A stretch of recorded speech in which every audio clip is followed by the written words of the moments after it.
What is the purpose of the Declaration of Independence? What is in this document? I mean, we know that on the back there's a map to a secret treasure, but I'm talking about the front.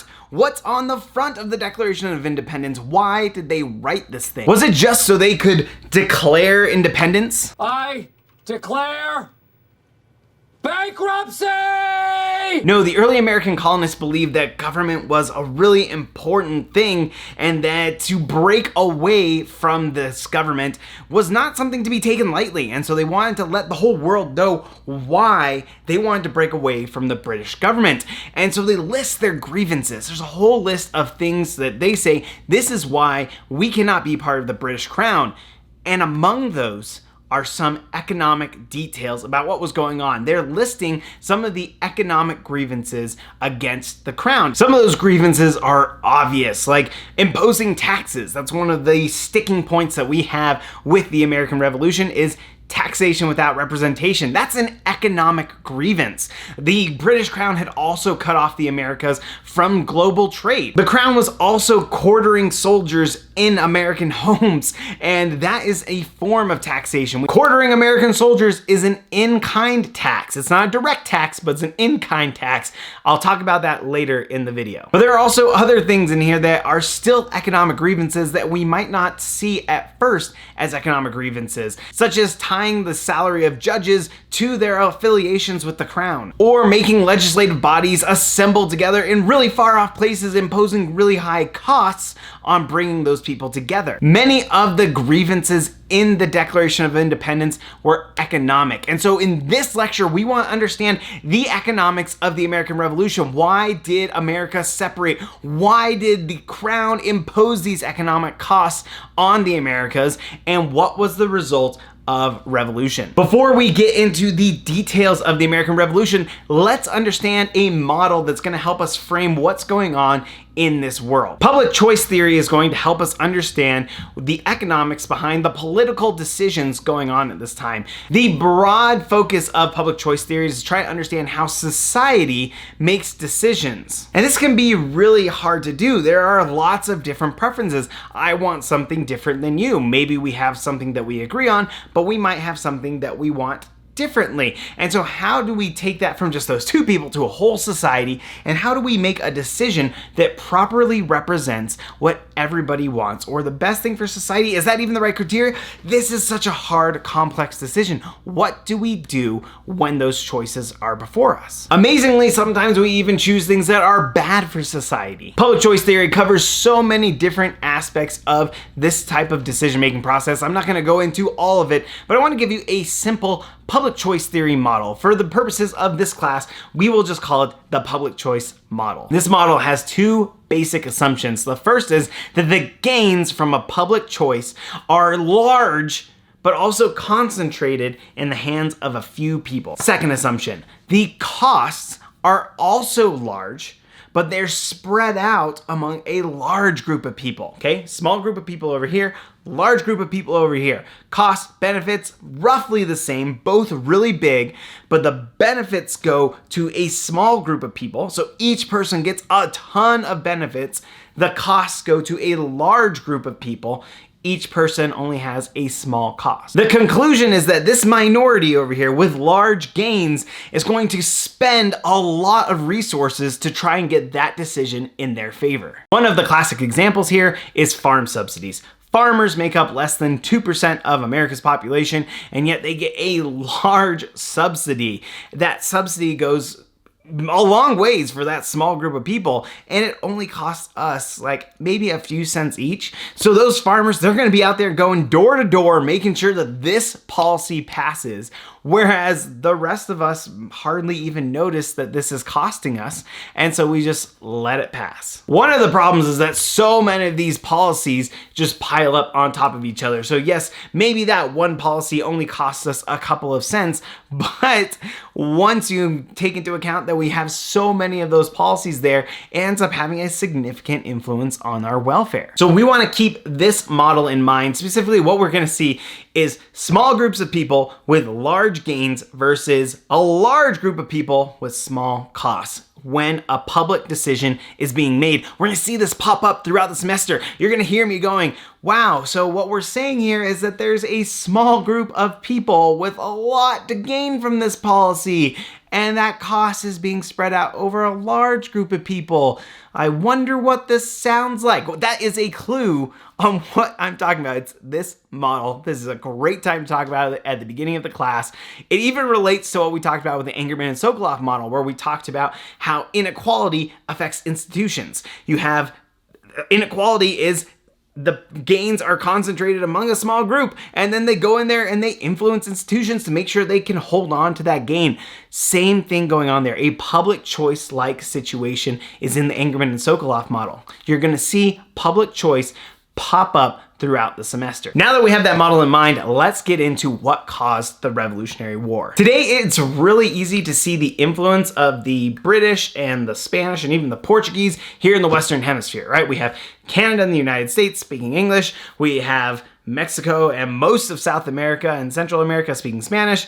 And then we also have Brazil speaking Portuguese. Easy to see those empires here. An empire that was also here and played a huge role was France. And France, their heritage isn't seen as much. Of course, we can see them in Canada, in Quebec, and a little bit in the Caribbean islands, but it feels like they must not have been that influential. That feeling is wrong. France actually had a huge claim on North America. In fact, they had a larger claim than England did originally. You can really see this French influence as you go into different cities in the West. Detroit is a French word for strait because it's a port city located on a strait. As you keep going west, you see more and more French names. In fact, I was just in Idaho recently, and you see lots of French names in Idaho. Coeur d'Alene, you see Paris, you see just so many different French influences on towns that you wouldn't expect, given that a lot of that French influence didn't stay.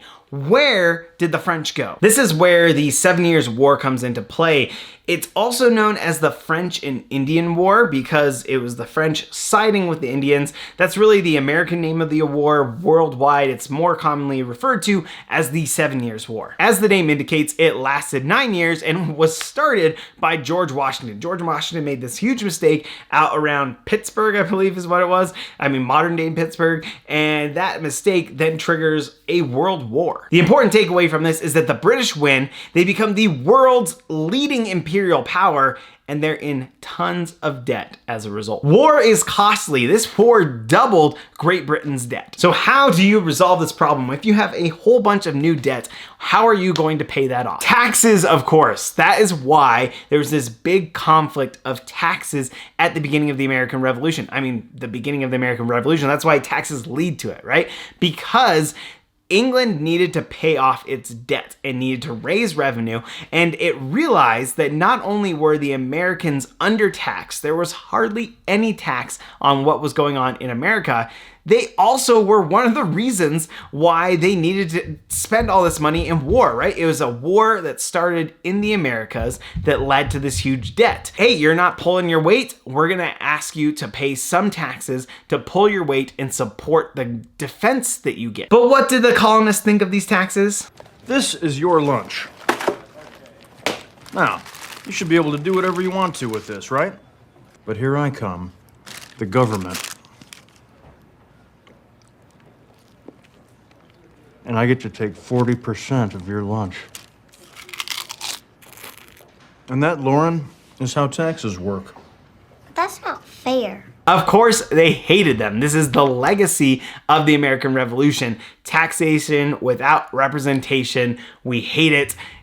And it's important for us to recognize that this is an economic cause of America today. I think we undervalue how much economics has influenced world history. That economics is one of the most powerful forces in driving history, and we see it right here with the American Revolution. I'm going to go through a couple of the taxes that were imposed, and then I'm going to explain to you some of the responses that happened and the back and forth, all the events leading up to the American Revolution, and I'm focusing specifically on the economic causes. Of course, there are going to be some other influencing factors that are going to lead to the American Revolution. I just want to hit some of of the highlights. I'm not going to be covering everything. I'm just going to cover highlights related to the economic causes of the American Revolution, and then we're going to get to the consequences, the economic consequences of the American Revolution, and then we're going to have a fuller understanding of what happened that made the United States what it is today. First, the Stamp Act of 1765. Now, when you think of stamps, maybe you think of mail and the stamps that you put on mail. I know that we don't really send that kind of mail anymore, but believe it or not, you have to buy a little stamp, throw it on that envelope before you can send it in the mail. Well, a stamp similar to that was required on all public documents. If you had a deed that you wanted to sell, then they would put a stamp on that deed, and that was a government tax on that document. Now, when I say they needed that, that was after this law was put into place. Before, they didn't have this stamp system in place. Now, England did have this in place, and they'd had it since something like 1694, and that at this point, that's almost 100 years where they had this type of tax. So now England is saying, we're going to implement that tax in the Americas. But here's the thing. This is the first internal tax in the Americas. Now, internal tax versus external tax, what I mean here.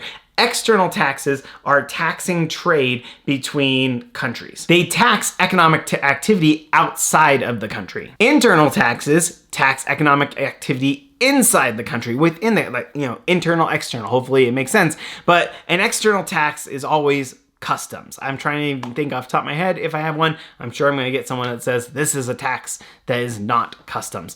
External taxes, customs, tariffs, duties, all the same thing. Internal taxes, we're really familiar with. Today we have internal taxes all over the place. Sales tax, property tax, income tax, all of these are internal taxes because it's economic activity going on within the United States. Now this is a very controversial step because this is unprecedented. Never had the British Empire taxed internal economic activity. The colonists recognized, yes, you can tax external economic activity. Fine, you're taxing our trade, but what goes on within the colonies, that's our business. You can't tax that and use that for your empire. So this is incredibly controversial. They don't think the British Crown has the ability to levy taxes internally, but they do acknowledge the Crown's ability to tax externally. This is an important point that's going to come into play later. Let's get into one of the most famous taxes, and that is the Tea Act of 1773. This is where the Boston Tea Party comes into play. We know the Boston Tea Party so well, it's come up lately. I have a whole video where I really dive deep and go into the details of the Boston Tea Party. If you want to watch it, it's going to be up here. One of my favorite details about the Tea Act is that the Tea Act actually lowered taxes on tea. It actually decreased them. And this seems bizarre because it's always like, oh yeah, they increased taxes on our tea. Not the case. They lowered them. The key here is that tea, before the Tea Act, was all smuggled in. It had really high taxes, and there were merchants smuggling tea into the Americas and then selling it cheaper than they could get it on the legal market. When the British lower the tea taxes, they also grant a monopoly to the British East India Company, and then that hampers the business of these merchants who were smuggling tea. And so it's those merchants who then lead this resistance against the Tea Act. It's them who hates the fact that their business is being lost. Now, let's think about this for a second. The merchants are a small group of society who have this really big benefit to gain if this Tea Act isn't in place. So what do? They spend a lot of resources to try and resist this public policy. Even though there is this debt that needs to be paid, we have to pay this debt. We being the British, they have to pay this debt. If they don't do this tax, they have to do some other tax in order to raise that revenue. And that tax is going to be spread out over lots of different people. The British Crown has to pay this debt, and maybe this is a way to solve that. Now, it turns out that the East India Company is kind of getting in and getting this really nice deal. It's a small group of people that get a really big benefit from having this Tea Act passed. So what you have is two sides of this, both really small groups fighting over this really big public policy. putting forth lots of resources to try and get what they want, no matter what it costs the rest of society. These are examples of public choice. There's public choice going into the East India Company receiving a monopoly over the tea trade, and there's public choice going into the colonists resisting this law, saying we don't want this tax imposed on us because that's ruining our business. Both of these are examples of public choice theory. So what are the main points to remember from the Tea Act?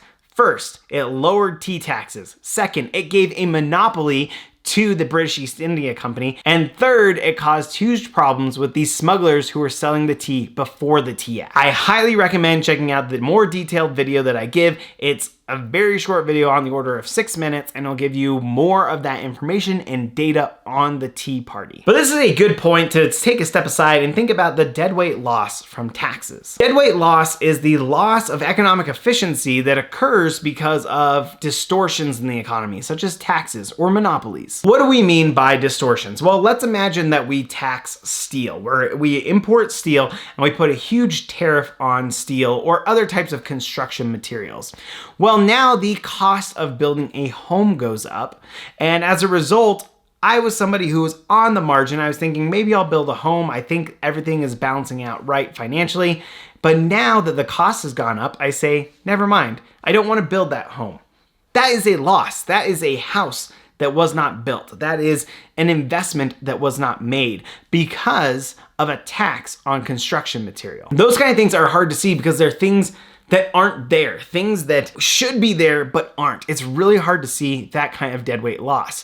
But in other cases, there's a deadweight loss that comes from trying to avoid that tax. There's a distortion, and we say it's better for us to avoid that than to go head on and take it as the law is. And one of my favorite examples comes from post-American Revolution. So let's go skip ahead. Spoiler alert, British lose, Americans get independence, and the British still have debt to pay. So how are they going to pay for this war debt? They decide to impose a brick tax in 1784. This brick tax is like a property tax where we impose a cost for every brick that is used to make your house. So if you have to pay a tax for every brick used to build your house, what are you going to do? One solution is to use fewer bricks. And how do you use fewer bricks? You need to make your bricks bigger. You can see some of these examples just by walking down Google Maps. There are buildings that are right next to each other where one has larger bricks than the other. And you know that the one with larger bricks was made after 1784 and the one with smaller bricks was made before 1784. But let's think about why this is a distortion, why this is a deadweight loss. This new brick, this bigger brick, is not a more efficient way to build this house. If that was the case, they probably would have been building houses that way beforehand. But even if it's equally efficient, let's say it's just as efficient to make a big brick house as a small brick house. They already had all of the molds to make bricks available beforehand. When this tax comes into place, they have to destroy those old molds and make new molds just so that way they can avoid this tax. They're doing things to avoid the tax entirely, and that is not an efficient use of our resources. Anytime we're doing something just to avoid paying taxes, that is a distortion to our economy. That is a deadweight loss to our economy. We could be using our resources more efficiently. And you see this a lot in business. We put a tax on something and people do things to get out of paying that tax. They change their behavior as a response.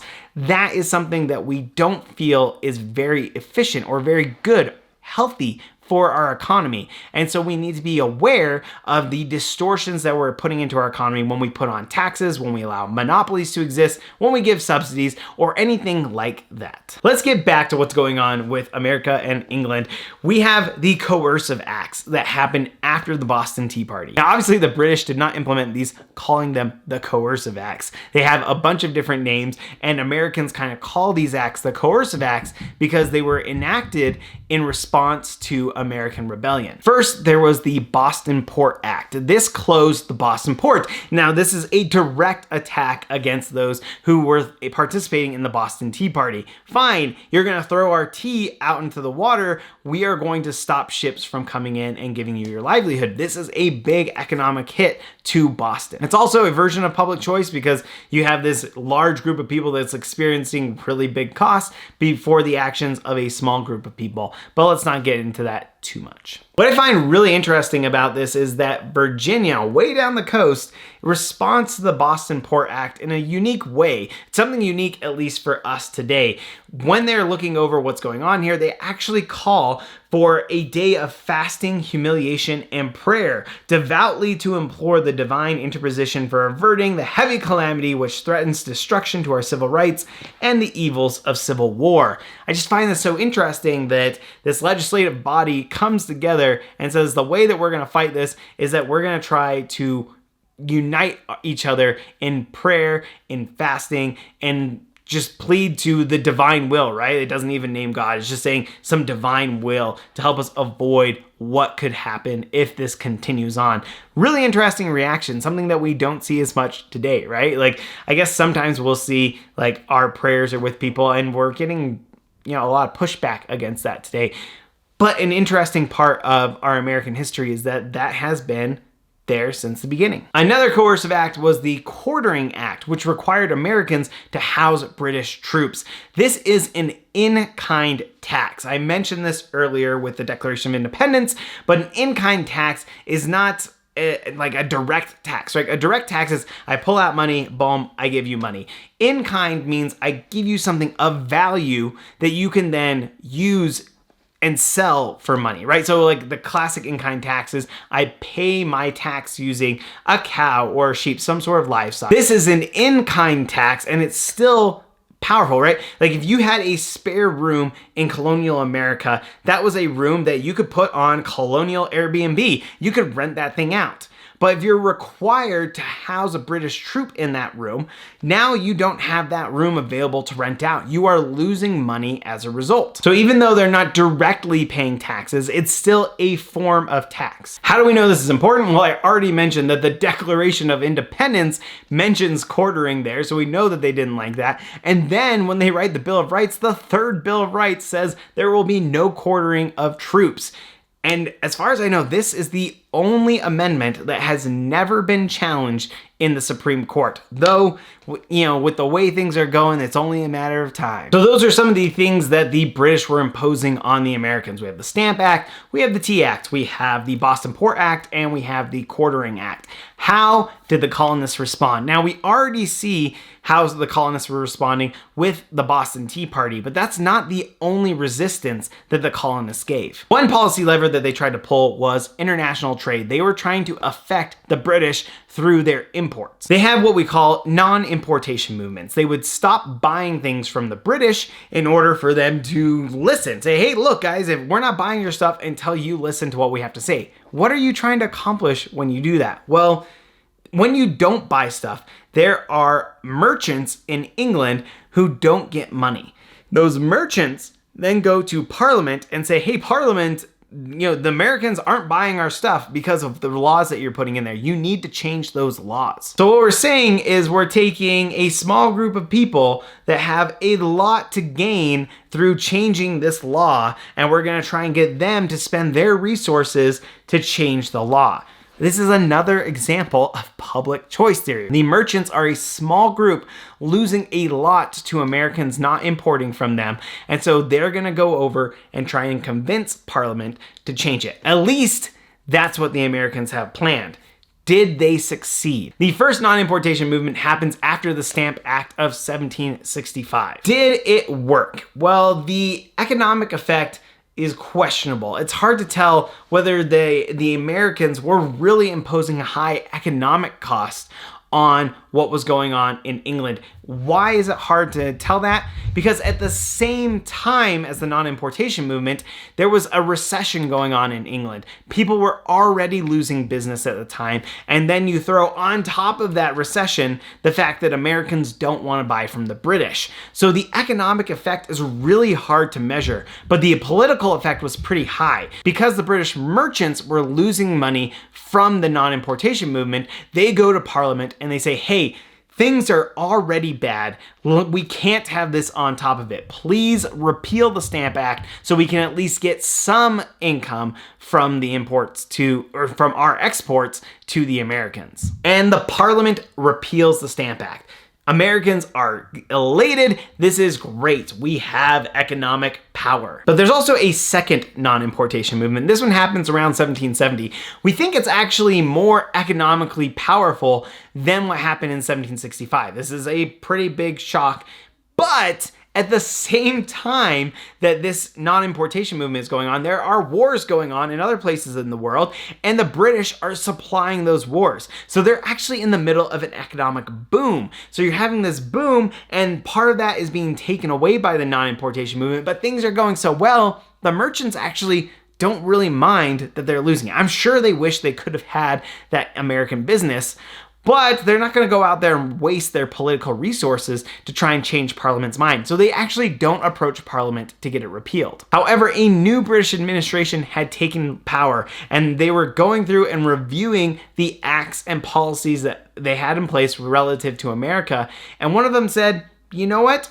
I don't think these taxes that we have on the Americans are actually that beneficial. We should probably just get rid of them. And so you had the non-importation movement leading to a removal of the taxes. So we have two cases where there's a non-importation movement, and in both cases, we see the taxes repealed. America is coming out of this on top of the world. America thinks, wow, we have so much economic power. We can tell England what we want, and they will listen.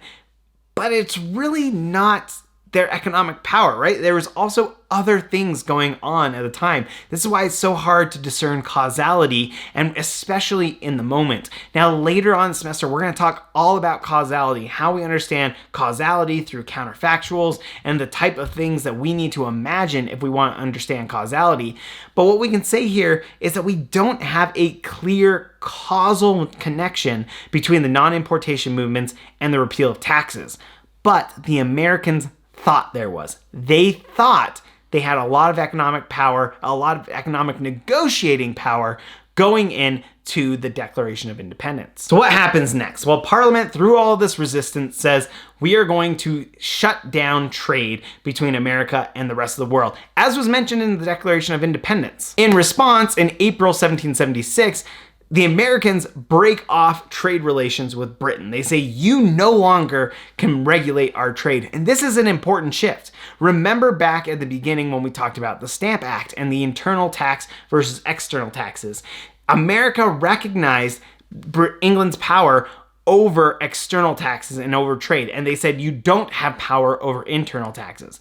Now in April 1776, America is saying, you can't control any of our commerce. You're not allowed to do internal or external trade. This is a really important change in the relations between America and England. And of course, 3 months later, in July 1776, we get the Declaration of Independence with the list of economic grievances. In this lecture, we're not going through any of the economics of what happened right during the American Revolution or, any of that, but what I want to talk about is the economic consequences of the American Revolution, because it was incredibly costly. It cost America significantly. In fact, it was probably a larger effect on America than the Great Depression. We're going to talk about the Great Depression later on, and you're going to see the Great Depression had a huge effect. Real per capita income during the American Revolution fell by something like 15 to 20%.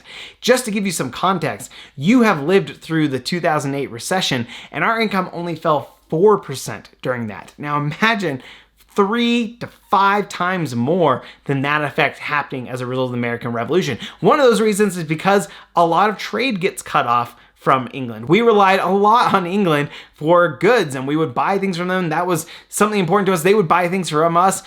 And what we see is that we don't get those imports. They stop exporting things from us. And then when the fight ends, where our exports don't recover nearly as fast as our imports. England has decided they don't need America as much as we thought we did. Our mistake. When we thought that our non-importation movements had huge economic influence over England, turned out to be wrong. We were not in that huge economic bargaining position. I'd like to give you just a little bit more of external context here. This is happening in what we call the Age of Revolutions. Of course, we have the American Revolution. Shortly afterward, it's followed by the French Revolution. Then we see the Haitian Revolution. And then as we get into the 1820s, we see the Spanish colonies separating from their empire. And one of the heroes of these Spanish revolutions is Simón Bolívar. And Simón Bolívar historically has a lot of reverence today. We talk about Thomas Jefferson, George Washington, Alexander Hamilton. All these figures have really big importance in America today. Simón Bolívar has a similar level of prestige among Latin Americans because of his role in separating Spanish colonies from the Spanish Empire.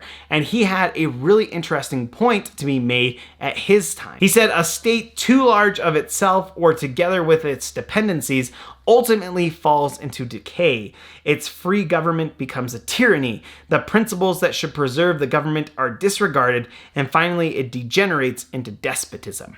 So Simón Bolívar here is worried about the size of government and the size of government relative to the size of the population. He has this really interesting argument about how things are playing off of each other. And he brings up this question of, how big should the government be? How much power should the government have? That is going to be the topic of our next lecture as we get into the Americans establishing the Constitution and the new political order.